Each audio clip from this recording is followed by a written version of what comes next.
and welcome to the latest of the Kavli Foundation Spotlight Live webcasts, which offer a chance to hear from scientists on the cutting edge of discovery. Today, we are going small, think subatomic particles, to ask some really big questions about the nature of our universe. Those questions revolve around the quantum world, which looks more like a mashup of Alice in Wonderland and The Matrix than a place where everyday rules of physics apply. Nowhere is this more true than quantum entanglement, the linking of two previously independent subatomic particles. Once entangled, changing one particle instantaneously changes the other, even if it is located on the opposite side of the galaxy 100,000 light years away. Einstein didn't believe it was possible. He called it, and quite dismissively, spooky action at a distance. He argued that nothing moved faster than light, so those separated particles could not possibly communicate with each other. Instead, some other unknown local factors must be acting on both particles at the same time. So, who was right? Einstein or the quantum theorists? What kind of universe do we really live in? I'm Alan Brown, and I cover nanoscience for the Kavli Foundation. I'll be moderating today's conversation. With us today is Ronald Hansen, whose latest experiment is the strongest proof yet that the quantum universe is, indeed, the real universe. Ronald is a professor at Delft University of Technology in the Netherlands and a member of the school's Kavli Institute of Nanoscience. Also with us is Renato Renner, who leads the Institute for Theoretical Physics at Switzerland's Federal Institute of Technology in Zurich. He is a leader in applying quantum entanglement to privacy and data security in ways that cannot be hacked. Now, before we begin, let me remind everyone, if you want to submit a question, email us at info@kavlifoundation.org or tweet it to us using the hashtag KavliLive. That's info@kavlifoundation.org or hashtag KavliLive. So, let me start with an obvious question. What do we mean when we say a particle is entangled? When I weave my fingers together like this, my fingers are entangled. Is that what we're talking about? Entanglement in the theory of quantum physics is really different than that. So if particles get entangled, they really lose their identity. So before they are entangled, you can assign them certain properties. These can have definite values. But once they are entangled, they actually lose this identity. They now only have an identity together as a whole. And the weird thing is that this entanglement bond, if you will, stays there even if you pull the particles apart. So it's even when they're, as you say, on other sides of the galaxy, they will behave as if they are actually one particle.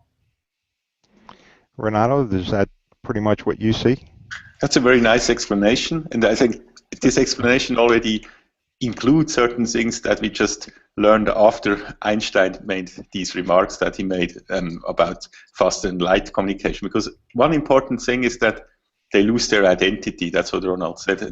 And indeed, what they lose is even their properties. You can no longer say that a particle that is entangled with another has a certain specific property. For example, before it was entangled, it could have had a direction like a spin up or down, but once it's entangled with another one, it loses this property of having that direction of the spin. And that's something that you don't find in the classical world. And the way of even accepting that this can happen, that a particle doesn't or loses this property by itself, is something that is really something special of the quantum world that we first have to learn to accept in some way. So, is there a physical mechanism linking these particles together? I mean, what would it look like? How does this actually happen? Do we have any idea? Yeah, so the entanglement doesn't happen automatically. So some interaction between the particles is needed in order to get them entangled. So either they have to be close together, or they have to interact via some third or fourth particle, as we actually use in our experiment. But it has to be some link has to be established via the usual physical laws that we know. But the peculiar thing is that once this entanglement has been established, then it will stay there. So then, without any interaction, without any rope connecting the two particles without anything. You can take them apart, and the entanglement will persist. It's really the state of the particle. It's not anything in the physical laws or so in the dynamics. And yet they're connected. And yet, yes, when we do experiments, they seem to be connected. And maybe we should specify that a little bit. They are connected in the sense that if we do a measurement on one of them, there is a correlation with a measurement on the other one, even though the measurements can be done so fast that there's no time for communication between the particles. So, and this brings us to the question about communication at faster than light speeds. The first thing that happens when people talk about entanglement is, wow, something's moving faster than light, right? The galaxy's 100,000 light years wide, but this happens instantaneously. Is something moving faster than light? Well, no, there's nothing. Oh, sorry. I can go ahead, Renato. No, there's nothing moving faster than light. But, of course, the first explanation you would come up with is that the only way they can behave in that way would be that there is something moving faster than light. But then when you think more deeply, you realize that there may be other explanations. For example, if you think, let's say, in a, I would say, naive way, and would assume that these particles indeed have certain properties, then even if they are entangled, I mean, we said before they lose their properties, but let's for the moment assume they still have these properties, then the only explanation would indeed be that something is moving faster than light. But if you think of it in a different way and say they simply don't have these properties, the properties only come into existence when we measure them, then there is no reason to think of a physical mechanism that really communicates from one the property to the other, because none of them has the property and needs to communicate it to the other. The property just appears at the time we measure it. This is what I meant about a mashup of Alice in Wonderland and the Matrix. It's not the physics I grew up with, that's for sure. So if this is happening and it's not a matter of communication, does it suggest something about, say, the structure of the universe that makes this possible that we don't know? In other words, what makes this behavior possible? Do we have any clue? Do we even know where to look? And this is a very good and deep question, I think. It also boils down to what Einstein was trying to do, trying to find a theory underneath quantum mechanics that would be, more intuitive to our world. I think it's fair to say that people are still debating about what the real implications are of Bell's theorem.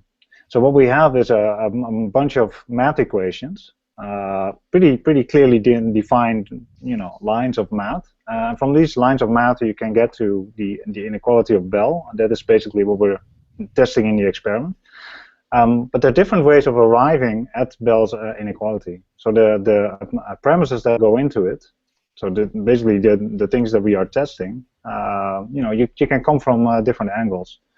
So one angle is that you have this notion of locality that we just discussed. Another notion of reality that we actually also discussed. Reality being that objects have certain properties, even before we observe them. Right? If we take a marble and we look at the marble and we see, oh, the marble is blue. Of course, we believe intuitively that the marble was already blue before we looked at it. But if you take this concept of locality and the concept of realism together, you end up at Bell's inequality, and Bell's inequality is violated in the experiment. So if you take these starting points, then you have to drop either locality or realism. You know what? You're going to have to let's back up for a second, and Bell's inequality is essentially the way that people have been trying to test this for a long time, right? Whether Einstein was right or wrong about local factors influencing these things. And Bell's inequality says what? Is there a simple way to explain it? So I would explain it in the following way, just taking up what Ronald said. You make certain assumptions. So you assume, for example, and I mean actually two, the ones that Ronald mentioned. You assume there is realism, things are real, particles have properties. That's one assumption. Then you make another assumption, which is that there is nothing traveling faster than light. These are two assumptions. Now, if you combine them, do some mathematics, you arrive at an inequality which tells you that certain things that you can measure are smaller than a certain number. Now, what Ronald did is to measure these things and found out that they are not smaller than this particular number. They're actually larger. So the conclusion is one of the two assumptions has to be wrong. And that's the fundamental thing, because both assumptions are things that we would naturally think are just clearly true. But so Ronald's experiment proves one of them has to be wrong. We still have a choice which one we think is wrong, but one of them has to be wrong.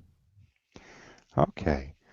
You know, we've gotten several questions now about how entanglement holds together. For example, I just received a letter from, I believe it's Matthew Ryan, who asked if exactly how are these objects linked? Is there some sort of force or energy that connects them? And I got another letter from Michael Lerner, another question, who said, couldn't higher dimensions count for this? Could they? Is this a possibility? Is this something we even know? Okay, so about the higher dimensions, that's an interesting thing and something people often ask, because they try to find a mechanism where these things can happen. However, I mean, as I said before, essentially what Ronald's experiment does is to say that either there is nothing that allows, or either one of the two things is wrong. So either indeed there are influences, there could be via higher dimensions, so indeed that could be an explanation, or there is, or we have to, I mean, the other assumption is that there's reality.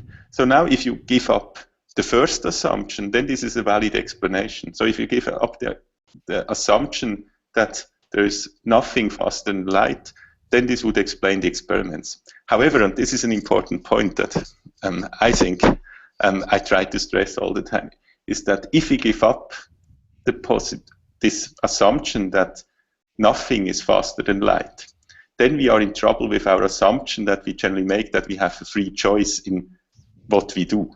For example, in Ronald's experiment, he has to choose what he measures. He has to choose between different measurements. Now, if you one can show that if you give up the assumption that things are not faster than light, so if you assume that there is some higher dimension in which things can propagate much faster, then we can no longer hold on our belief that we have free choices. And so that's something we probably don't want to give up. No, probably not, but let's put this another way. What you're saying is these particles don't have a property until you measure them. Yes. Right? And this is also goes to the heart of something else Einstein said when he said God doesn't play dice. Right? You know, of course, he would say, of course they have a property. We just don't know how to figure out what it is. Right? And you're saying this experiment shows that they absolutely don't have a property until you measure them. And then they both have the same property at the same time. Am I getting that right? Yeah, there's still two options open, right? So either God plays dice, in which case reality as we've just defined it does not exist. Or things go, you know, signals do go faster than the speed of light. The particles can actually talk to each other via some unknown force that acts faster than light. So these are two possible explanations of the experiment. Or as Renato said, we don't have free will. Everything we are doing now, the people that are watching this, you know, they're just running the clock of the universe in a fully deterministic way, without any free will. So God playing dice is essentially what gives us that free will. That there's a certain amount of not knowing what's going to happen next. Yes, I would say this is exactly the way one also needs that in the experiment. So you need to be able to carry out an experiment in such a way that it's not predictable what you, for example, are going to measure. But what happens is also that the outcomes of the experiment will not be predictable. So it actually, this thing that we have randomness, things that are not predictable, enter in two ways. So in one way, in the free choice of what we do, there it is an assumption. But then what we get out of the experiment are, by the way, also things that are not predictable. So we invest some free choice and we get back something. This is, as we may discuss maybe later, something that is extremely important for cryptography and data security. Well, I was just about to get to that. What I was going to ask you about security. That's your interest, and you've suggested we could use entanglement to protect privacy. How? So one simple explanation is the following, that as Ronald said at the beginning, when particles are entangled, they lose their properties. And once we measure them, these properties, of course, we get properties. So, for example, we see whether a particle is polarized up or down. But because these properties are not there during the time when they're entangled and before they're measured, also no one can actually listen or see these properties. So in some way, you encrypt or you hide information by the very fact that the information for a certain time simply doesn't exist. So to be a little bit more specific, so the way entanglement is used in cryptography is that two parties, Alice and Bob, they sit in two remote labs and they establish entanglement. Now both of them measure their individual particles, and as Ronald said, these things will be correlated. They will measure the same things. They will, for example, both see a 0 or both see a 1. So they get a random bit.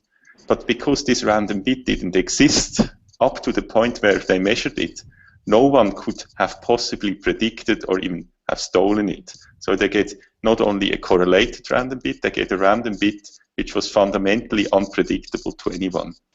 And this is exactly what you need in cryptography. You need that if I want to communicate to you via cryptography, we need to make sure that we have certain random bits together that we both know, but no one else knows. And this is exactly achieved via that. And this is called secret key. And those random bits, just to interrupt you for a second, those random bits would be how I know who you are. Yes, I mean, there would be some common knowledge we have, and we could use that to what people call authenticate each other. So or to hide messages with each other, we could use that to encrypt messages as a cryptographic key. So for example, I could tell you something that is important to me, for example, the answer yes or no, but I tell you when this random bit we have is 0, then I tell you the answer plain. If it's 1, I give you the opposite answer. Now for someone who, now I say no, the answer is no. But anyone who doesn't know what a random bit was, doesn't know whether the answer was now actually yes, and I flipped it because the bit was 1, or whether the answer was yes. So you see, if you know a common random bit that no one else knows, I could talk to you and give you an answer to a question in such a way that only you can decrypt it, and no one else would ever be able to guess what this answer was.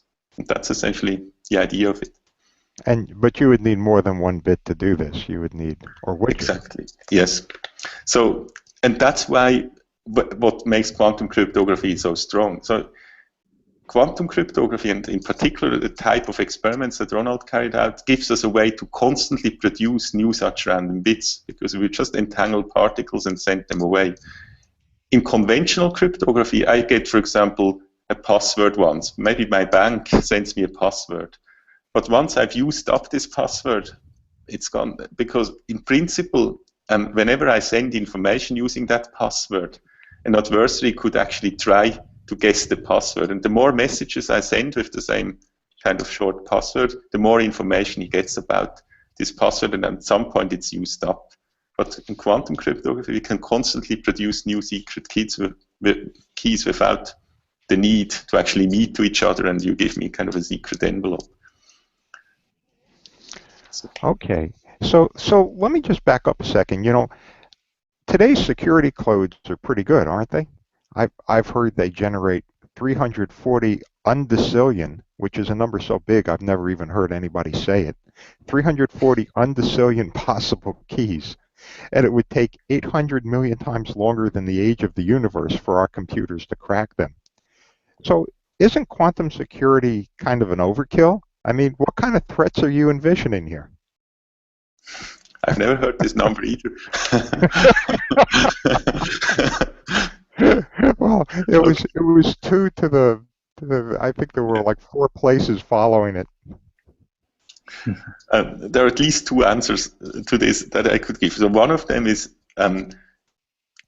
look, quantum technology will produce something else, which we didn't now talk about, namely a quantum computer. We don't know when when the day will arrive and we have this computer, but at least there is a possibility that in 20 years from now there will be a quantum computer. And it's known that most known public key cryptography systems can be broken in very short time, actually in the same time that an honest user would need to decrypt the message, could be broken using such a quantum computer. So once quantum computers exist, today's public key crypto systems, these are the crypto systems we use, for example, to communicate with our bank and so on, will just be completely insecure. They can be broken in no time. So the reason why people say it takes so much time is because they're referring to a classical computer, and this classical computer essentially needs to go through all possibilities and check all the keys, and if there are too many, the computer needs a very long time to solve that. But the quantum computer has a completely different approach. There are algorithms, there are very clever algorithms, and I will not describe them, but there are algorithms that are known today which would just break this key within seconds. Okay. Ronald, I want to go back to you for a moment. I know some of your work involves quantum computing. Are you going to build the type of computer that Renato needs to protect us against? Oh, that is indeed one of the goals of my research. So we have a fairly new institute here in Delft called QTech, and one of the primary goals is to indeed build a large-scale quantum computer. And one of the things you could do with that is indeed break cryptographic codes. But I should say 2 things in addition to what Renato said. So maybe we will not have a quantum computer tomorrow, or maybe not even in 10 years. But you have to realize that whatever you can communicate now, if you don't want anybody to know this for the next 20 years, be aware that your communication can be stored and can actually be deciphered in 20 years from now, or maybe in 10 years from now, and when a quantum computer is there. So when thinking about the security of messages now, you already have to take into account that a quantum computer may arrive in the future.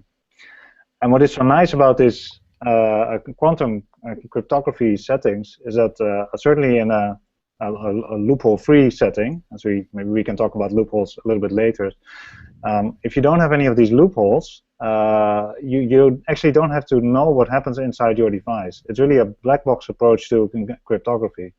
As long as the box at the sender and the receiver violate this inequality of Bell that we talked about, then you know for sure that the key that you generate is secure, and that's really powerful. It doesn't really rely on other people not having enough access, not having enough computational power. It just relies on the fundamental laws of nature. Okay, so as long as they don't put spyware on your computer, you're set. Yes. So that indeed, once somebody is in your office or sits right behind you, then of course. Yes. It's a different story. Okay, so I've got a terrific question from one of our users, and then the thought occurred to me. I said, well, imagine you've in your experiment you've separated quantum particles about a mile, right? And we see, okay, is it possible that there's a local effect that might extend a mile, or 2 miles, or 100 miles, or 1,000 miles, or several light years? Is that a possibility? If I understand the question correctly, that if there would be some length scale involved in quantum entanglement, and that after some, once we go beyond a certain distance, it would break down. Yes. Yeah. So I think what is good to mention here is that in the experiment, it's not so much the distance between the particles that matters, but it's the distance combined with the time it takes us to measure the particles.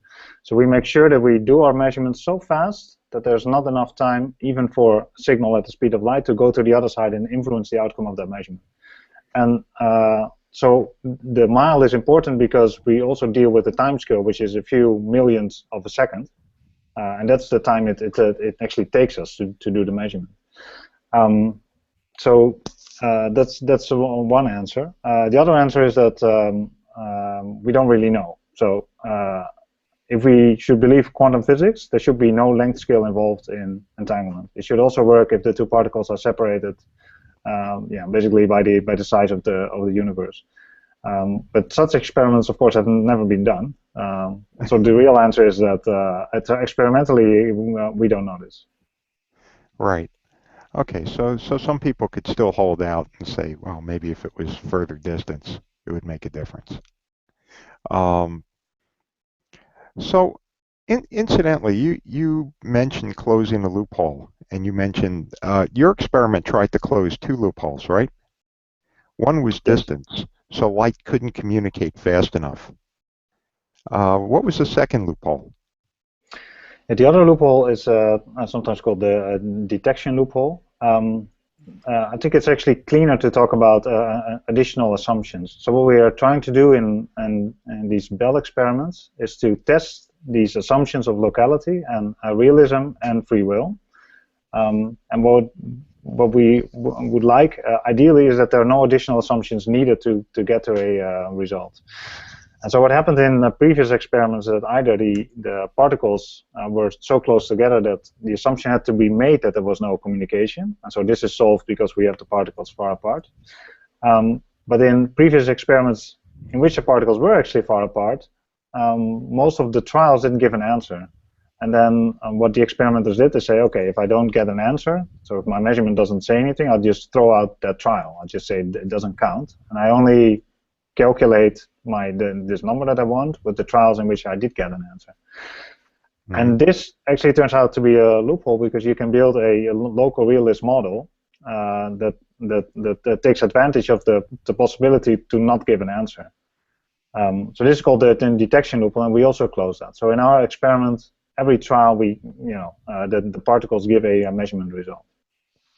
Now I should say that to many people probably this sounds like a loophole that goes quite far. I mean, why would the measurement apparatus somehow conspire against us to make us believe that there is entanglement while there is not? But what is good to know is that in the setting of cryptography that we were just talking about, this is not such a weird scenario, right? If I want to listen into what you're saying, I will try everything I can to make you believe that you have created entanglement, that you have a secure link. So in quantum cryptography, the detection loophole is very, very important, and in that setting, it absolutely has to be closed. Okay, so but we got an interesting question from one of our listeners who said, imagine that we are using, if you could do encryption, you could also do quantum entanglement for communication, couldn't you? Yes. Actually, what quantum entanglement allows you to do is teleportation of information, right? And even teleportation of what we call quantum information. So you can teleport quantum states over distance, and teleportation here really means that the information disappears on one side and at the same time reappears on the other side. Now, one caveat here, it sounds like this is faster than light communication, but actually, besides the teleporting of the quantum signal, you also have to send a classical signal to the other side to really decipher what you have teleported. So it's actually a very useful concept for the future quantum version of the internet that we're trying to build, the so-called quantum internet. But it does not allow faster than light communication. So we would be unable to, say, get our pictures of Pluto back instantaneously. Yeah, that seems, with all that we know of nature and all the experiments that have been done, this seems to be impossible. And a second question, and this one is interesting and subtle. Imagine we have one entangled particle here on Earth and another one in a craft that's going almost light speed, right? and it's fast enough that there's visible, obvious time dilation. If both particles change instantaneously, do they change instantaneously in their own times, or how? How does that work? It's a good question for Renato. Give it to the theorist. Yes. So, I mean, that when the change happens is something that is depending on when I measure it. Because let's say I measure a particle A. Ronald does the measurement in one of the labs that he has. He has 2 labs, as you know. And then one would imagine that now the change happens in the other lab as well immediately. However, the only thing that we actually know is just when you now measure the other particle in the other lab, you will see the correlated outcome. So you shouldn't think of it like a change that happens and spreads. It's more that if you measure at the same time, and that's now relative just to the reference frame of the observer who measures, then you would see this correlation. So the speed of the particle or the time dilatation from the point of view, for example, of the particle is not relevant. What is relevant is just you're sitting in a lab, someone else is sitting in another lab, and we measure at the same time in our reference frame. However, there was recently an experiment carried out by another group, by Nicolas Gisa in Geneva, where he tried to exploit this effect, and he said that let's just move one observer relative to the other. And he did it in a very clever way, namely in such a way that each observer sees, so for each observer, the other one measures in the past or measures in the future. So each of them is first from his point of view. So observer 1 says, I'm the first to measure from my point of view, and the other one moves in such a way that he thinks, I'm the first. And they still see the correlation. So the experiment showed that despite this fact that they're both just the first, they see the correlation from each other. So it means, so this experiment could be interpreted that if there was a signal, the signal would have to travel into the past. So this is a nice way of kind of just showing that this assumption that there is a signal actually realizing the entanglement is really kind of a strange, would be a strange explanation. So it's much better to assume that there's just no signaling happening, and we try to come up with other explanations. Okay, so let me ask you a question that's interested me. We can entangle photons, we entangle electrons, we entangle atoms. Is there any reason we could not entangle, and watch out Starbucks, a cup of coffee? That's a very interesting question. I think it's a question that is on many physicists' mind. So for example, my colleague Gary Steele here at the Kavli Institute, he tries to make quantum superpositions of small drums made out of graphene. And many people around the world are actually exploring this regime, try to see what happens if we make things bigger, more massive, and maybe, who knows, there will be a change in the laws of physics that we know up to now. There is one subtle issue in quantum physics, and that is that we have very good laws for describing what happens, in the microscopic world with these small particles. But if we look at our everyday lives, we never see such things, right? We always, your cup of coffee of Starbucks is always in one place. It's not in 2 places at the same time, and it appears not to be entangled with something else. So there is a transition from going from this, say, the world of the small particles, or say the quantum world, up to our perceived classical world, in which things just have well-defined properties, seem to be in right places. And our quantum theory basically defines these 2 domains and gives them different laws. And how to connect these 2 is not fully understood. Some people call this the measurement problem. Other people call it the measurement paradox. So depending on what your opinion is, but it really has to do with what happens when we go from a quantum mechanical picture up to something that we see on the screen, some really a measurement result. And it could be that it might be that there is some clue in when we scale up to bigger and bigger particles. Who knows? And this is, I think, one of the most important questions that we should answer in physics, whether the laws of quantum physics also apply to large objects. And you could go even further and say that, and ask the question, what happens if even humans are entangled? So what happens if I'm entangled with a particle. And I should say that, maybe add to Ronald's reply, that one possibility is indeed that there is a transition. Once we get to large enough objects, they become more classical and behave the way we think we perceive them. But there are also very different explanations. One explanation is that actually things are just entangled, and if I look at an object, then what happens is that I just become entangled with that object.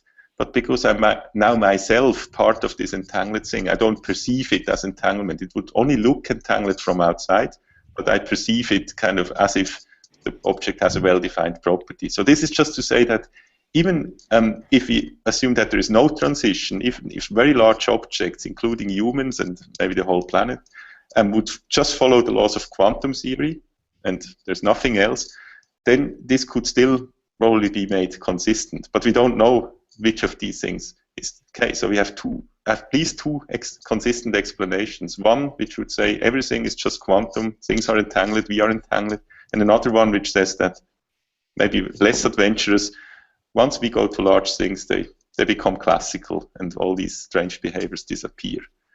And deciding between these two possibilities is, I think, something we should do in the future. And for example, trying to do experiments with larger and larger objects is a nice way to achieve that. Yes.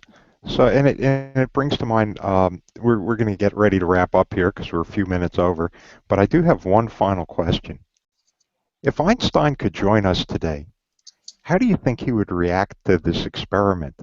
What avenues of research do you think it might suggest to him? Shall I give my opinion first? Please. So if you look at what Einstein did during his life, I mean, he started out basically overthrowing all the dogmas in physics. Relativity theory is a complete break with everything that was known before. But at the time when the quantum physics became really mature, he seemed to be more of the conservative kind. So, for example, when he analyzed quantum entanglement, as we had discussed before, he didn't say, "Okay, let's take this quantum entanglement and see what the properties are and what it can tell me about the world." But he said, "I think the world should be local. It should be theory should be realist, and therefore quantum theory is incomplete." So he seems on this point quite a bit stubborn. And so my guess would be that even with our experiments, seeing the results of our experiment, he would not be convinced. He would still say, "Well, my theory is still there," but we don't know, because he did not get to see Bell's inequality, and maybe he would have been convinced by Bell's inequality, but I'm not so sure. Renato? I would assume that Einstein is a obviously intelligent, rational person, and he would just look at the possibilities that are left. And as we discussed, there are not many possibilities left. All the options you now have need or require you to give up a certain view you had on the world that is kind of maybe very much to our intuition. So we have to give up a certain intuition. And as Ronald said, Einstein was actually very good giving up certain intuitions people had at that time. And so I would assume that he would now, with this experiment, which just only leaves open the possibility to give up things that we thought are true, he will give up one of these things and try to find a theory which explains things in accordance with this experiment. And so this would probably be a very unconventional theory, and I would expect he would be able to do that. Very good. This is certainly an exciting time for quantum physics, isn't it? On behalf of the Kavli Foundation, I would like to thank Ronald Hansen and Renato Renner for joining us today. This has been great. If you would like to see this webcast again or share it with your friends, it will be available almost immediately on the KavliFoundation.org website and also on YouTube. And for anybody watching, remember to keep up to date on future Hangouts. Be sure to follow the Kavli Foundation on Facebook or Twitter. Our handle is @Kavli Foundation. Again, thank you all for joining us today.